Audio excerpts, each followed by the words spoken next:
Riding the Hudson Line north, the train sounded like it was sobbing as we slid out of Grand Central Station. This story is about a character who is not me. It is important that you remember I am not him.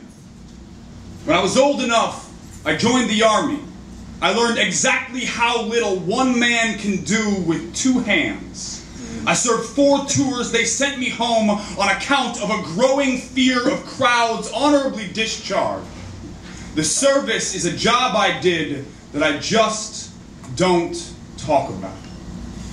So I moved to New York City. I love to ride trains and subways, and what better place to face my fears? Riding the Hudson Line north, the train was humming quietly to itself. The rustle of newspapers was the loudest noise. You could tell who was sleeping by their breath. And then a child began to cry.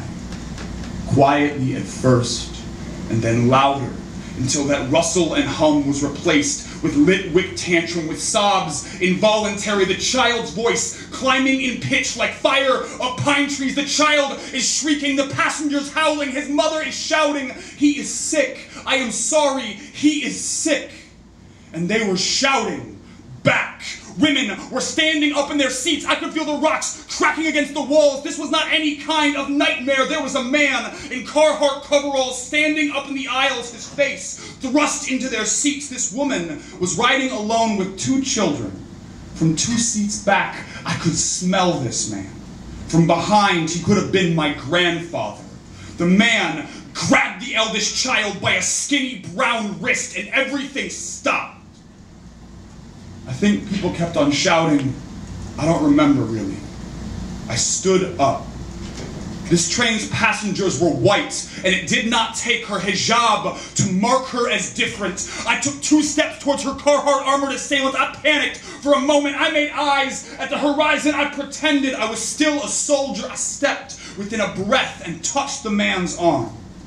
I saluted and said, "Sir, I can take it from here." I took the child's now bruised wrist like it were a parcel or he were a prisoner released and returned him to his mother, and it was over. Except that I asked you to remember that this man is not me, because this is a true story, only that I did nothing. I sat across from this woman and did nothing. I made eye contact and wished I had not. The man shook the child and shouted until everything was silent but him, and I did not speak up.